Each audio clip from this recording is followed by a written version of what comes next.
ค่ะกราบสวัสดีอิฟซี่ทั้งช่องของสงกรานต์นะคะมื้อนี้จะมีแนวทางตำเล่าวของพอบ่ประสงค์ออกนามมาฝากค่ะพี่น้องมื้อคืนบ่ผิดหวังค่ะวันที่23มื้อคืนนี้บ่ผิดหวังเข้าทั้งบนทั้งล่างค่ะพี่น้อง57ก็มา21ก็มาตรงๆค่ะพี่น้องเลขวิ่งเพิ่น3กับ2 3ไปทางอุบลก็คือ93มาทางเฮากับ2นะคะเลขวิ่งกับบ่หลุดค่ะพี่น้องสุดยอดค่ะสุดยอดเลยเข้าทั้งบนทั้งล่างค่ะพี่น้องนี่ค่ะวันที่23มิถุนายน69เมื่อคืนนี้นะคะเลขเพิ่นมาถึง21มาถึง57ค่ะพี่น้องเลขวิ่ง3กับ2กับบ่ผิดหวัง3ไปทางอุบลนะคะ2มาทางเฮ้านะคะ3ก็คือ93นะคะไปทางอุบล2ก็คือ21ค่ะพี่น้องจับคู่กับเข่าทั้งบนทั้งล่างค่ะโอ้สุดยอดค่ะพี่น้องอย่าเผลออย่าพลาดค่ะอย่าเผลออย่าพลาดนะคะคลิปนี้ก็ขอกดไลค์กดแชร์ให้กับพอบ่ประสงค์ออกนามเด้อค่ะแล้วกะผู้ใดอยากให้นำชากาแฟกระทักเพิ่นไปได้ค่ะขึ้นเบอร์โทรเพิ่นให้ตลอดเด้อค่ะพี่น้อง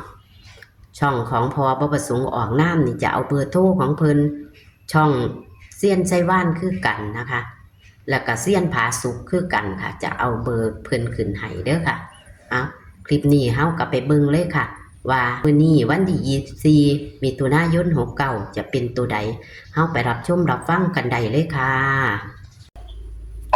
สวัสดีค่ะไม่ได้ค่ะมาตำล่าวพ่อเขาคักแท้57เนาะ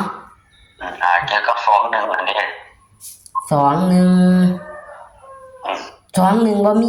แม่นอยู่มีโอ้ยบ่มีจังได๋บ่มีก็เขียนผิดอีกแล้ว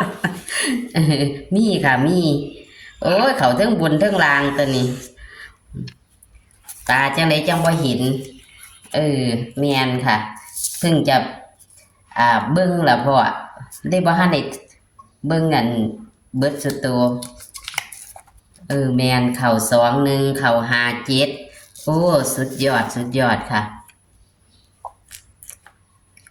มาเลยบ่ผิดหวังรุดงวดหนึ่งก็มาอีหลีตัวละเนาะพ่อมามันบ่รุดพ่อ2งวดอีหลีตัวนี้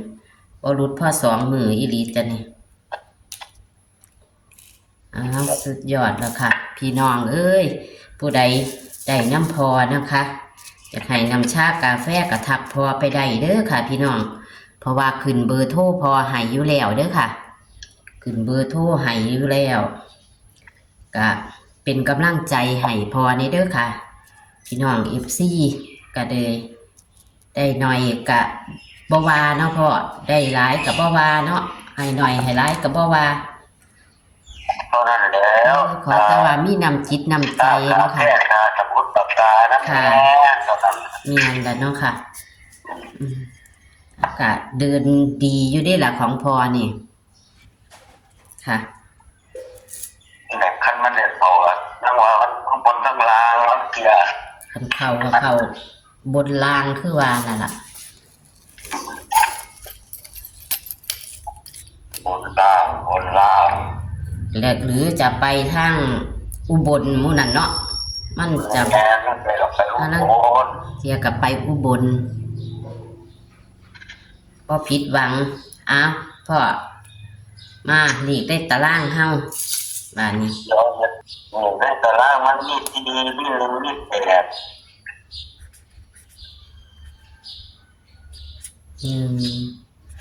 มี8มี4มี1มี8แล้วก็มี5มี2มี9มี2มี9แล้วก็6สุดท้ายครับอันนี้ก็วิ่งครับวิ่ง4กับ1ครับจับคู่ก็มี4 5 2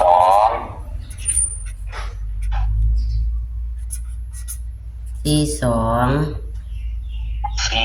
49 46 49 15 16 15 16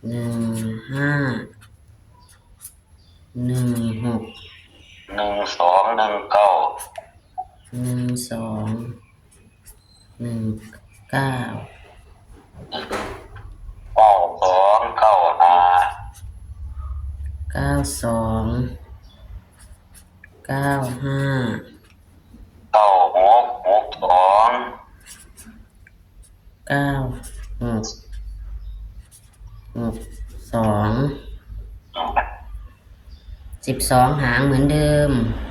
แม่นบ่พ่อ แม่น 12 หางแล้วก็ตัวดิ้นเด้พ่อ คนนี้มันจะมี16 19 16 19 วันนี้ก็92 96 92 96 แล้วก็42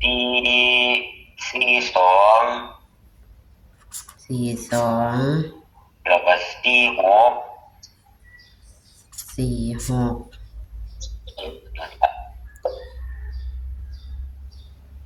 เลขวิ่งนี่4กับ1ตัวใด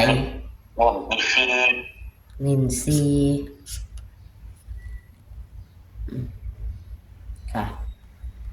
เมื่อคืนนี่เลขวิ่งก็มาถึง2มาถึง3เนาะพอแม่นบ่ แม่น 3นี่ก็ไปทางอุบล ครับ 2มาทางเฮาก็คือ21โอ้สุดยอดอยู่ค่ะ แม่นมันมาทุกช่องนี่หรอก สุดยอดพ่อค่ะถ้าเทียมมันบ่ถือ ทุกคนเห็นบ่ได้ ค่ะ วิ่ง4กับ1เน้นที่4เนาะค่ะ ครับ จับคู่มี45 42 46 49 15 16 12 19 92 95 96 92แม่นบ่พ่อ เน้นที่สิ 92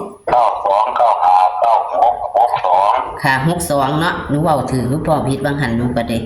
ครับ ก็เน้นที่42 46 16 19 92 96เนาะค่ะ ครับ ตัวนิ่นเนาะพ่อ แม่น อ้าวบัดนี้ก็จะขอบคุณพ่อเด้อบัดนี้ที่ให้แนวทางค่ะ มาแลกหลายโชคมันมาใน FC ได้อีก ค่ะ แรงนี่ทุกผู้ทุกคนนั่นล่ะ ค่ะบ่มีความฝันเนาะพ่อมื้อนี้ บ่ แจ๋วแน่นอนแล้วความฝันของพ่อก็ดีเอาดีกับเขาบนลางเลยขอบคุณค่ะสวัสดีค่ะพ่อ ครับวันนี้ก็ได้ ค่ะ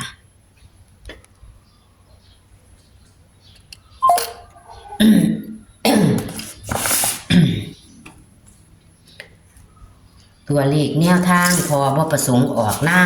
ำต่ำล่าวขึ้นนี่กับบ่ผิดหวังค่ะพี่น้องบ่ผิดหวังเลยเข่าทั้งบนทั้งล่างค่ะพี่น้องขันเข่ากับเข่าบนเข่าล่างเลยเข่าบนเข่าล่างเข่าตรงน้ำ57กับ21ค่ะพี่น้อง57กับ21เลขวิ่งเพิ่นกะวิ่ง3วิ่ง2 3ไปทางอุบลคือ93นะคะพี่น้อง2มาทางเฮาก็คือ21นะคะเพิ่นให้21ให้57ตัวเลขแนวทางของเพิ่นก็เด้23มิถุนายน69บ่ผิดหวังค่ะพี่น้อง2157วิ่ง3กับ2 3ไปทางอุบลคือ93 2มาทางเฮาคือ21นะคะบ่ผิดหวังค่ะพี่น้องเลขเพิ่นบ่ผิดหวังเด้อค่ะ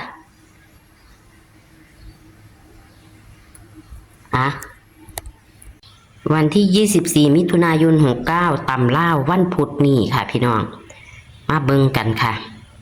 นี่คือของพอบ่ประสงค์ออกน้ำนะคะ วิ่ง4กับ1นะคะเพิ่นให้รูด4นะคะพี่น้องเลขวิ่งกับบ่ผิดหวังในตารางกับกอดข้อกันมาดีค่ะเมื่อคืนกับกอดข้อกันมาแล้วก็จับคู่เพิ่นกับเข่านะคะพี่น้องนี่ค่ะเพิ่นเน้นให้6หางคือเก่าค่ะเน้น6หางนะคะพี่น้องนี่คือตำล่าววันที่24นะคะแคปหน้าจอค่ะพี่น้องแคปหน้าจอค่ะก็หวังว่าจะบ่ผิดหวังอีกค่ะพี่น้องเพราะว่าเลขเพิ่นถึงจะรุดมือหนึ่งกับมาเข่าคือเก่าแถมเข่าทั้งบนทั้งล่างนะคะพี่น้องเข่าทั้งบนทั้งล่างเลยบ่ผิดหวังค่ะ2157ออก5721เนาะพี่น้องเนาะ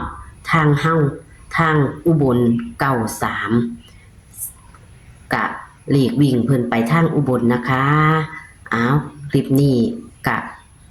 ฝากกดไลค์กดแชร์หรือว่าเป็นกำลังแรงใจให้กับพอในเด้อค่ะพี่น้องซอยน้ำชากาแฟซอยกระดาษสมุดปากกาเพิ่น